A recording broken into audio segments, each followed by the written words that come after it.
Good morning, Riverside and Delanco. Coming to you from Mr. Ogden's basement, and my guest star is Kazi. Casimir is going to be doing some of the problems today with you, okay? Here he is. You see, he's very excited to get started.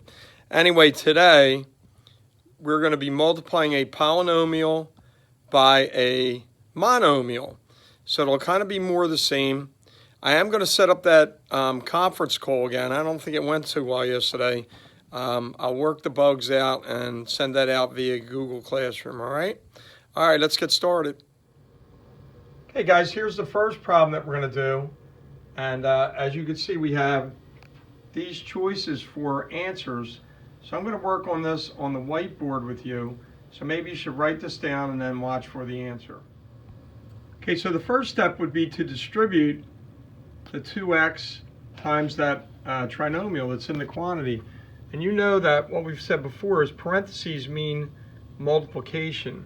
So we're going to multiply 2x times 2x squared, 2x times 4x, and 2x times negative 6.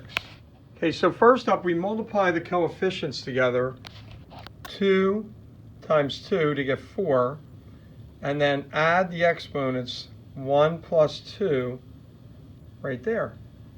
And you see the same here. 4 times 2 is 8. X to the 1 plus 1. And then here we only have one variable. So we multiply the coefficient times the constant. 2 times negative 6 is negative 12. And we put the x at the end. And then finally, we make the exponent for the x. 1 plus 2 is 3 in the first term. Second term, 1 plus 1 is 2. We end up with 4x squared, 4x to the third plus 8x squared minus 12x. Okay, so we're picking 4x to the third plus 8x squared minus 12x, and we get that correct. Now let's scroll down and zoom in on this guy, and we're going to do this one next. So you can see that the monomial that's on the outside of the quantity now has two variables. So you want to mark this down, and then I'll show you how to do it. So just like on the last one, we're going to take that monomial and multiply it times each of the three terms that are in the quantity. Okay, so you can say I multiplied the 3 times the 4 and got 12. And then we're going to do the exponents next. 1 plus 3 for the x, and then y would be 1 plus 1. And then the monomial times the second term, we get 15. And then you can see the x and the y. And then 3 times 3 would give us 9. And now we're going to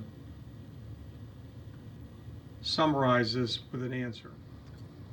And there, ladies and gentlemen, is our final answer. 12x to the fourth y squared plus 15x squared y to the fourth plus 9x squared y to the second.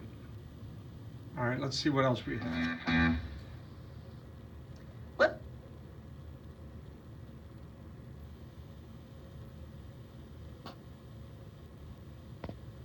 Let's take a look at another product where we're taking a polynomial, in this case b1 plus b2, and multiplying it by the monomial 1/2 h. Well, what I'm going to do here, actually, since there are two terms here, this is actually a binomial, is I'm going to use the distributive property. Take this entire monomial and distribute it to here and to here.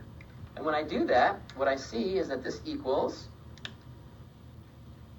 1/2 h times b1 plus 1/2 h times b2.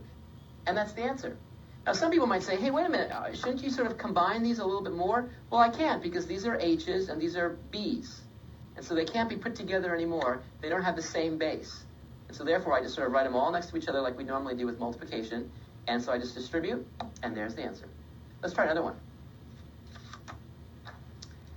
Here's the monomial 4rs squared, and I'm multiplying it by this huge polynomial.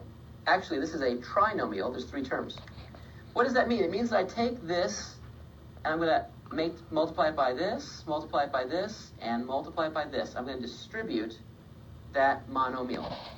So what would I see? What I would see is, and I'm going to show this to you so you can really see it, because this is going to be sort of fun.